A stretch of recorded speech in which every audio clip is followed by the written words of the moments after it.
नमस्कार दोस्तों, आइए देखते हैं आज प्रकाश का परावर्तन का नया टॉपिक प्रकाश की विशेषताएं, मेरिट्स ऑफ लाइट। प्रकाश की विशेषताएं जो टॉपिक आज हम पढ़ाने जा रहे हैं उसमें जो है कई विशेषताएं आपको मिलेंगी पढ़ने के लिए, बहुत सारी विशेषताएं। आइए एक एक करके देखते हैं प्रकाश की विशेषताएं। पहली विशेषता कि प्रकाश जो है हमेशा सीधी रेखा में ही गमन करता है। प्रकाश जो है बिल्कुल इस सरल रेखा में गमन करता है। देखिए कैसे, इसको एक प्रयोग के द्वारा हम देखते हैं। हम जो है 3 कूट ले लेते हैं, ये जो है 3 कूट लेते हैं, ऐसा 3 कूट लेते हैं, एक समान जो है माप की जो है 3 कूट लेते हैं। तीनों कूट को जो है तीनों कूट के बीच में हम छिद्र कर देते हैं और तीनों कूट को जो है एक स्टैंड पर जो है हम तीनों कूट को एक स्टैंड पर कस देते हैं। ऐसे तीनों कूट को एक स्टैंड पर कस लेते हैं। स्टैंड पर कसने के बाद यहाँ से हम जो है कोई प्रकाश की स्रोत से जो है प्रकाश का स्रोत यहाँ से उजाड़ते हैं, यानी यहाँ पर हम जो है ये जो है टॉर्च ले लिए हैं, इसी टॉर्च से प्रकाश की किरण को हम निकालते हैं। देखिए ये जो है टॉर्च से यहाँ से प्रकाश की किरण को भेज रहे हैं। ये प्रकाश की किरण जो देख रहे हैं, ये किरण यहाँ से निकलने के बाद इन तीनों छिद्रों को पार करते हुए, तीनों छिद्र जो है एक सीधी रेखा में ही है, सीधी लाइन में ही, तो तीनों छिद्रों को पार करते हुए प्रकाश की किरण यहाँ पर दिखाई देती है। अब देखिए क्या करते हैं, ये बीच वाला जो कूट है इसको नीचे कर लेते हैं, थोड़ा सा इसको नीचे खिसकाते हैं। ऐसे खिसकाते हैं कि इसका छिद्र जो है नीचे चला जाए, यहाँ जो है इसका छिद्र आ रहा।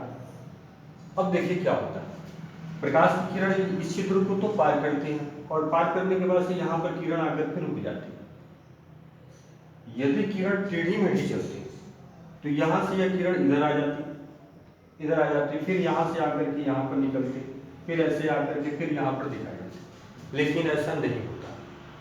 इस प्रयोग से यह साबित हो जाता है कि प्रकाश की किरण जो है हमेशा सीधी रेखा में ही गमन करती है। याद रखिए, प्रकाश की किरण जो है हमेशा सीधी रेखा में ही गमन करती है। इसी विशेषता के कारण जो है किसी भी वस्तु की छाया बनती है। जैसे देखिए यहाँ सूरज है, ये जो है सूरज हो गया, यहाँ पर कोई वस्तु है, यहीं पर कोई वस्तु है, ये जो है कोई वस्तु है। सूरज से किरण जो निकल रही है इस वस्तु पर पड़ रही है, किरण वस्तु पर पड़ रही है।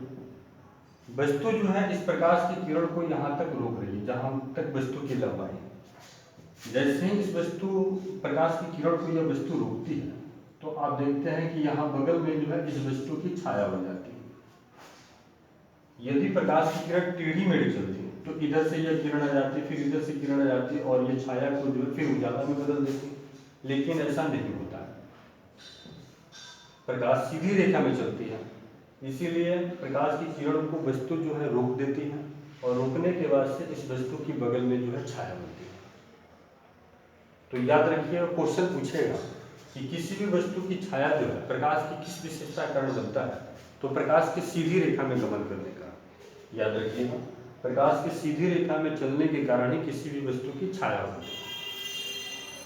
अब देखिए एक और क्वेश्चन आता है कि सूर्य ग्रहण तथा चंद्र ग्रहण जो है प्रकाश की किस विशेषता के कारण बनता है। ग्रहण की घटना जो है प्रकाश की किस विशेषता के कारण बनता है। तो ग्रहण समझ लीजिए, पहले ग्रहण समझिए। ग्रहण में होता क्या है, यही घटना होती है ग्रहण में, बिल्कुल के साथ। आप ग्रहण में जो घटना होती है ध्यान से समझिए, यही ग्रहण की क्रिया में जो है घटनाएं होती है। देखिए ग्रहण की क्रिया में होता क्या है कि यह सूरज है, यह सन है, ये अपनी जगह पर स्थिर है, सूरज अपनी जगह पर स्थिर है। सूरज के चारों तरफ जो है पृथ्वी हमारी चक्कर काटती है, अर्थ जो है चक्कर काटती है। ये जो है पृथ्वी इसके चारों तरफ जो है घूमती है, सूरज के चारों तरफ। आपको ये भी पता है पृथ्वी के चारों तरफ जो है चंद्रमा घूमता है। चंद्रमा जो है पृथ्वी का उपग्रह है, इसीलिए चंद्रमा जो है पृथ्वी के चारों तरफ घूमता है। ये तीनों जो है जब एक ही रेखा में आ जाते हैं, सूरज पृथ्वी या चंद्रमा या सूरज चंद्रमा पृथ्वी, तो ग्रहण की घटना घटती है, ग्रहण लगता है। ये ग्रहण क्या है इसको समझिए। होता क्या है कि जैसे जो है सूरज और चंद्रमा के बीच पृथ्वी आ गई, इसमें हुआ क्या है कि सूरज से जो प्रकाश की किरण निकल रही है वो पृथ्वी के द्वारा रोक ली जाती है। पृथ्वी के द्वारा जो है यहाँ पर जो है पृथ्वी पर ही यह किरण जो है रुक जाती है। अब होता क्या है कि पृथ्वी पर जैसे ही पृथ्वी के द्वारा सूरज की किरण जैसे ही रोकी जाती है, वैसे ही इस पृथ्वी की छाया जो है चंद्रमा पर पड़ने लगता है। तो चंद्रमा पर जैसे ही पृथ्वी की छाया पड़ती है, वैसे ही पृथ्वी पर से जो है चंद्रमा जो है दिखाई देना बंद कर देता है। इसी को हम जो है चंद्र ग्रहण बोलते हैं। फिर एक बार समझ लीजिए, सूरज से प्रकाश की किरण निकल रही है, बीच में पृथ्वी आई हुई है, तो पृथ्वी के द्वारा यह प्रकाश की किरण रोक ली जाएगी। तो जैसे ही रोक ली जाती है, वैसे ही पृथ्वी की छाया चंद्रमा के ऊपर पड़ने लगती है और चंद्रमा पृथ्वी पर के लोगों को दिखाई देना बंद कर देता है। इसी को हम चंद्र ग्रहण बोलते हैं। बिल्कुल ऐसा। तो चंद्र ग्रहण की जो घटना हुई वो प्रकाश की किस विशेषता के कारण हुई? तो सीधी रेखा में गमन करने का। यदि टेढ़ी मेढ़ी प्रकाश की किरण चलती है तो यहाँ से सूर्य की प्रकाश की किरण जो है आकर के चंद्रमा को उजाला में बदलती है और पृथ्वीवासी को चंद्रमा जो है दिखाई देता है। लेकिन ऐसा नहीं होता है। अब देखिए सूर्य ग्रहण में क्या होता है। सूर्य ग्रहण में होता क्या है, यह पृथ्वी जो है, सूरज जो है, सूरज यह जो है चंद्रमा जो है सूरज और पृथ्वी के बीच आ जाता है। ये चंद्रमा जो है सूरज और पृथ्वी के बीच आ जाता है। यहाँ जो है पृथ्वी हो जाती है और ये बीच में चंद्रमा आ जाता है। तो इसमें होता क्या है कि सूरज से जो किरण निकलती है वो जो है चंद्रमा के द्वारा रोक ली जाती है। आप देख भी रहे हैं फिगर में। और चंद्रमा की को जैसे ही रोकती है किरण, वैसे ही जो है पृथ्वीवासी को ये जो है यहाँ से सूरज जो है दिखाई देना बंद कर देता है। चंद्रमा की छाया पृथ्वी पर पड़ने लगती है और पृथ्वीवासी को सूरज जो है दिखाई देना बंद कर देता है। इसी को हम बोलते हैं सूर्य ग्रहण। तो यह सूर्य ग्रहण जो घटना हो रही है वो भी देख रहे हैं प्रकाश की सीधी रेखा में गमन करने के कारण हो रही है। आप देख रहे हैं प्रकाश की किरण निकल रही है और यदि टेढ़ी मेढ़ी चलती है तो यहाँ से ये किरण इधर आ जाती है, फिर इधर आ जाती है। तो याद रखिएगा, ग्रहण की घटना हो गई या किसी वस्तु की छाया बनती है, वो सब जो है प्रकाश की किस विशेषता के कारण बनती है? तो सीधी रेखा में गमन करने के कारण। याद रखिएगा, प्रकाश के सीधी रेखा में गमन करने के कारण सूर्य ग्रहण होता है, चंद्र ग्रहण होता है, किसी वस्तु की छाया बनती है। इसको आप नोट भी कर सकते हैं, नहीं भी नोट कर सकते हैं, आप लिख लीजिए। पहली विशेषता, प्रकाश सदैव सीधी रेखा में गमन करता है। याद रखिएगा, प्रकाश सदैव सीधी रेखा में गमन करता है, सीधी रेखा में गमन करता है। प्रकाश की इसी विशेषता के कारण किसी वस्तु की छाया बनती है तथा सूर्य ग्रहण तथा चंद्र ग्रहण की घटना होती है। प्रकाश की बहुत ही इंपॉर्टेंट, प्रकाश के इसी विशेषता के कारण किसी वस्तु की छाया बनती है, के कारण किसी वस्तु की छाया बनती है, वस्तु की छाया बनती है तथा सूर्य ग्रहण और चंद्र ग्रहण प्रकाश के इसी विशेषता के कारण बनता है। सूर्य ग्रहण एवं चंद्र ग्रहण, सूर्य ग्रहण एवं चंद्र ग्रहण प्रकाश के इसी विशेषता के कारण होता है, इसी विशेषता के कारण बनता है। इसको याद रखिएगा, बहुत ही इंपॉर्टेंट, कारण बनता है। क्वेश्चन ऑब्जेक्टिव में जो है कई जो है कॉम्पिटिटिव एग्जाम में पूछ सकता है, बोर्ड के एग्जाम में तो पूछता ही नहीं। तो याद रखिएगा, किसी वस्तु की छाया प्रकाश की किस विशेषता के कारण बनता है? तो सीधी रेखा में गमन करने के कारण। सूर्य ग्रहण तथा चंद्र ग्रहण जो है किस विशेषता के कारण प्रकाश से बनता है? तो सीधी रेखा में गमन करने का। आइए देखते हैं प्रकाश की दूसरी विशेषता, बहुत इंपॉर्टेंट प्रकाश की दूसरी विशेषता है, ध्यान से समझिए। प्रकाश की दूसरी जो विशेषता है वो बिल्कुल ही आसान है। आप देख रहे हैं सूरज का प्रकाश जो है चारों तरफ जो है सूरज का प्रकाश या विभिन्न प्रकाश के स्रोत का प्रकाश जो है चारों तरफ फैलता है। चारों तरफ इस समय सूरज का प्रकाश फैला हुआ है।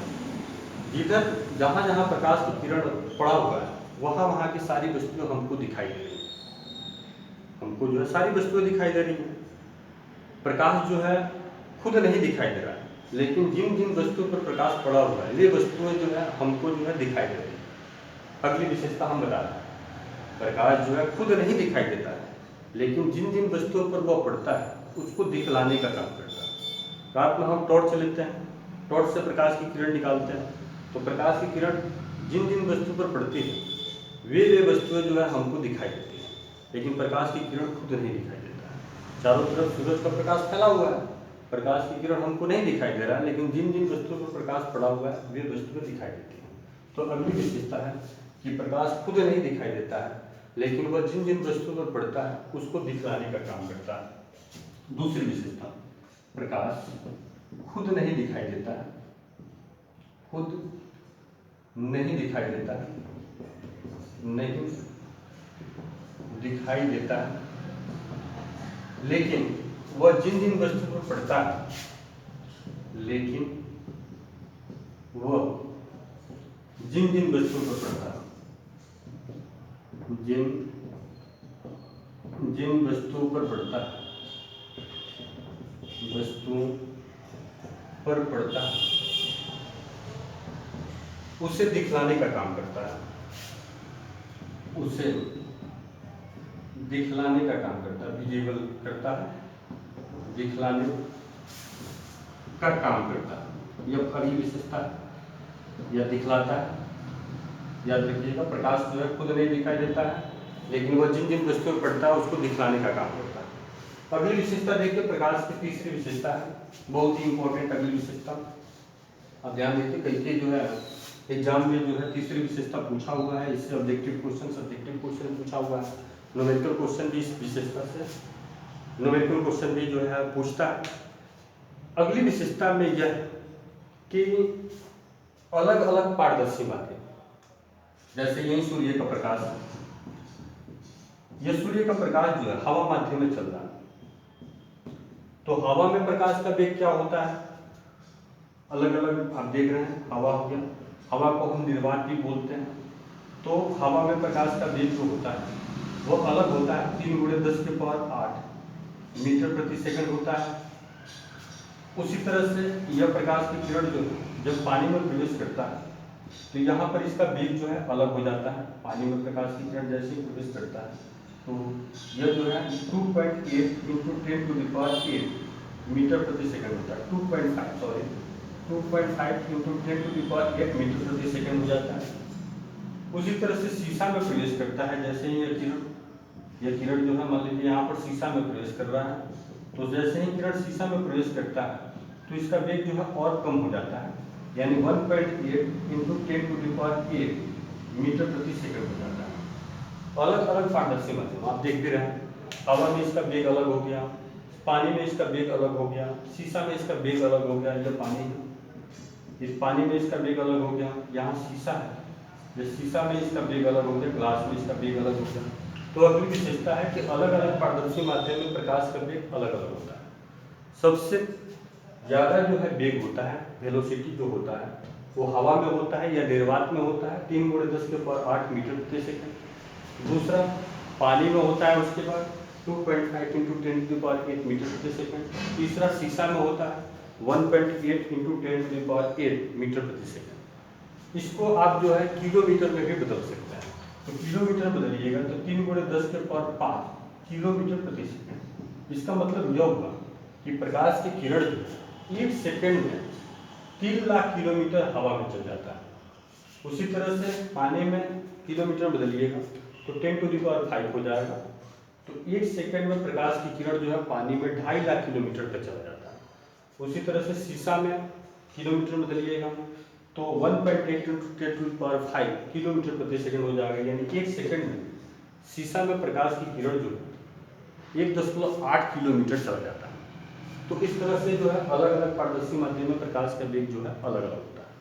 अगला देखिए चौथी विशेषता।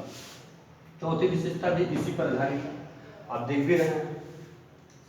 चौथी विशेषता होता क्या है कि जब प्रकाश की किरण एक पारदर्शी माध्यम से दूसरे पारदर्शी माध्यम में प्रवेश करता है, इसके बाद के टॉपिक में हम आपको पढ़ाएंगे क्या है जो है पारदर्शी माध्यम। पारदर्शी माध्यम जो है किसे कहते हैं तो आपको उसमें बताएंगे। कि वह माध्यम जिसके आर पार हम देख सकते हैं उसी को हम पारदर्शी बोलते हैं, ट्रांसपेरेंट बोलते हैं। तो पारदर्शी में हवा आता है, शीशा आता है और जो है पानी आता है। ये जो है 3 पारदर्शी माध्यम है, साफ हवा, साफ पानी और साफ शीशा। तो देखिए क्या होता है, अगली विशेषता, चौथी विशेषता होता ही है कि अलग अलग पारदर्शी माध्यम जो होता है, उन पारदर्शी माध्यम में जब प्रकाश की किरण प्रवेश करती है तो देखिए फिगर क्या होता है। जब प्रकाश की किरण एक पारदर्शी माध्यम से दूसरे पारदर्शी माध्यम में प्रवेश कर रही है तो वो मुड़ रही है, आप देख रहे हैं। हवा से जब पानी में प्रवेश करती है तो वो अभिलंब की ओर, या विलंब है, आपको पढ़ाया जाएगा अभिलंब क्या है। तो जब हवा से पानी में प्रवेश करिए तो अभिलंब की तरफ मुड़ जाती है। उसी तरह से यहाँ देखिए, फिर पानी से जो है शीशा में प्रवेश करिए तो और अभिलंब की ओर मुड़ जाती है। उसी तरह से हम जब यहाँ नीचे लिख देते हैं, पानी शीशा के जब नीचे जो है ये हवा लिख देते हैं तो फिर वो प्रवेश करती तो अभिलंब से दूर भागती, वहाँ शीशा से हवा में प्रवेश करती। देखिए क्या होता है, अगली विशेषता में हम आपको समझा रहे हैं कि जब प्रकाश की किरण एक पारदर्शी माध्यम से दूसरे पारदर्शी माध्यम में प्रवेश करती है तो वह 2 कंडीशन होता है, या तो अभिलंब की ओर मुड़ती है या अभिलंब से दूर भागती है। अगली विशेषता याद रखिए, कब अभिलंब की ओर मुड़ेगी, कब अभिलंब से दूर भागेगी, इसको दिमाग में रखना। होता क्या है कि 2 तरह का माध्यम होता है, एक विरल माध्यम और दूसरा सघन माध्यम। विरल माध्यम का मतलब जो है जिसमें जो है प्रकाश का वेग जो होता है वह ज्यादा होता है, जैसे हवा हो गया। तो हवा जो है उसमें प्रकाश का वेग जो होता है वह ज्यादा होता है, इसलिए हवा को हम विरल माध्यम बोल देते हैं। पानी, हवा की तुलना में पानी जो है सघन माध्यम, क्योंकि हवा की तुलना में पानी में जो है प्रकाश का वेग जो होता है वह कम हो जाता है, इसीलिए पानी जो है सघन माध्यम होगा। जिसमें वेग जो है कम हो जाएगा तो वो जो है सघन माध्यम होगा। उसी तरह से यहाँ शीशा है और पानी है, तो शीशा और पानी में आपसे कोई पूछे कि कौन विरल है कौन सघन है, तो आप यहाँ पर बताइएगा कि पानी जो है उसमें प्रकाश का वेग जो होता है वह शीशा की तुलना में ज़्यादा होता है, इसलिए पानी विरल हो जाएगा। और शीशा जो है उसमें प्रकाश का वेग जो है कम होता है पानी की तुलना में, इसीलिए शीशा जो है सघन माध्यम हो जाएगा। तो देखिए अगली विशेषता है कि प्रकाश की किरण जब विरल माध्यम से सघन माध्यम में प्रवेश करती है तो फिक्स है उसका वेग जो है घटेगा। तो जैसे ही वेग घटता है वैसे ही वो किरण जो है अभिलंब की ओर मुड़ जाती है। याद रखिएगा, जब प्रकाश की किरण जब विरल माध्यम से सघन माध्यम में प्रवेश करेगी तो उसका वेग जो है घटेगा। हवा देख रहे हैं, हवा से किस में आ रही है, शीशा पानी में आ रही है, तो इसका वेग जो है घट रहा है और यह अभिलंब की ओर मुड़ जा रही है।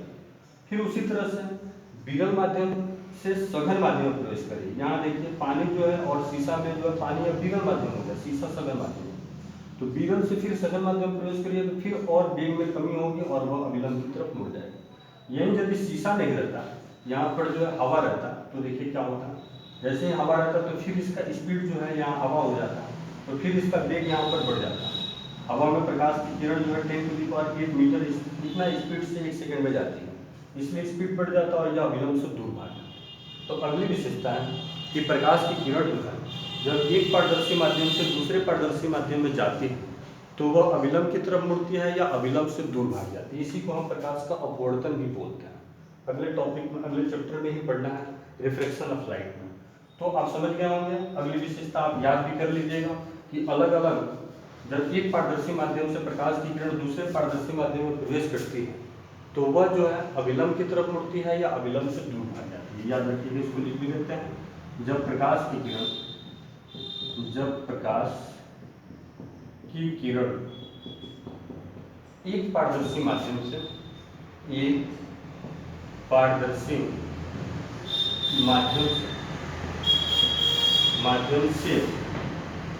दूसरे पारदर्शी माध्यम में प्रवेश करती है, दूसरे पारदर्शी माध्यम में प्रवेश करती है तो वह अभिलंब की ओर मुड़ जाती है। प्रवेश करती है तो वह मुड़ जाती है। मुड़ने की क्रिया 2 तरह से होती है, आपको बाद में पढ़ाया जाएगा। तो वह मुड़ जाती है, इसको याद रखिएगा। इसमें मुड़ने की क्रिया 2 तरह से होती है, एक जो है अभिलंब की तरफ मुड़ती है, एक अभिलंब से दूर भागती है। आपको ये भी पता है अभिलंब की तरफ कब मुड़ती है, जब प्रकाश की किरण जो है विरल से सघन में प्रवेश करती है तो वह अभिलंब की ओर मुड़ती है, और जब सघन से विरल में प्रवेश करती है तो वह अभिलंब से दूर भागती है। तो आप यहाँ पर लिख भी सकते हैं यहाँ आप जो है लिखे हुए हैं, जब प्रकाश की किरण एक पारदर्शी माध्यम से दूसरे पारदर्शी माध्यम में प्रवेश करती है तो वह मुड़ जाती है। कब मुड़ती है? आप यहाँ लिख सकते हैं कि जब प्रकाश की किरण विरल से सघन माध्यम में प्रवेश करती है, विरल से सघन में प्रवेश करती है तो वह अविलंब क्यों होती है? तो वह अविलंब के बारे में आपको बताया जाएगा। अविलंब की ओर मुड़ती है,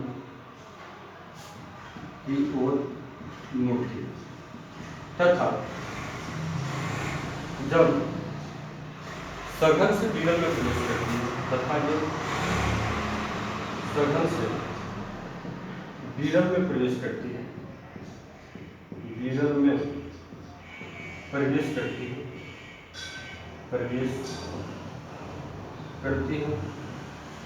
तो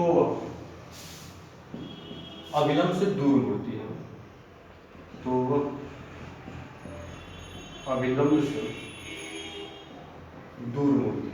याद रखिए, दूर मुड़ जाती है। इसको दिमाग में रखिएगा।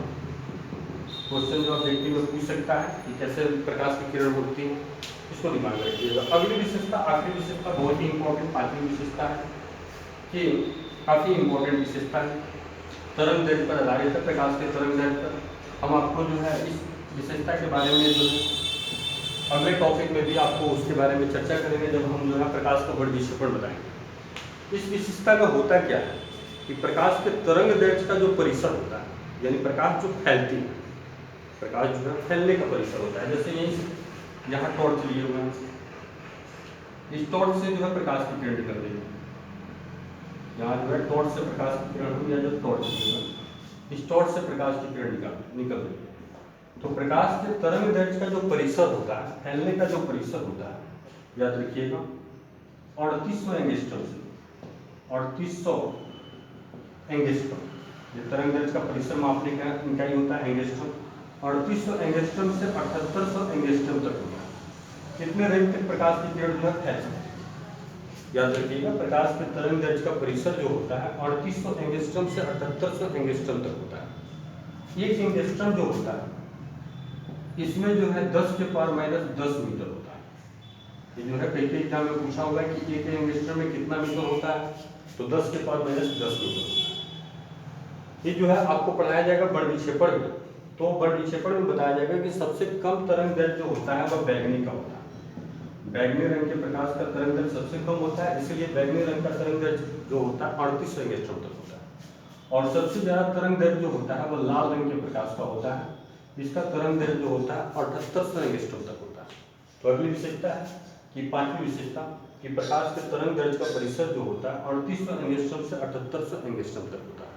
अब फिगर के साथ जो है इसको नोट भी करते जाइएगा। अगली विशेषता, पांचवी विशेषता हम यहाँ लिख देते हैं कि प्रकाश के तरंग दैर्ध्य का परिसर, प्रकाश के तरंग दैर्ध्य का परिसर, तरंग दैर्ध्य का परिसर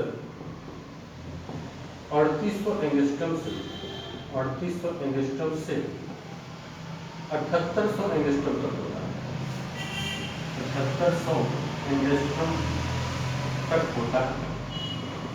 इसको याद रखिएगा, एक एंगस्ट्रॉम जो होता है उसमें 10 के पावर -10 मीटर होता है। याद रखिएगा कि एक एंगस्ट्रॉम में जो है 10 के पावर -10 मीटर होता है।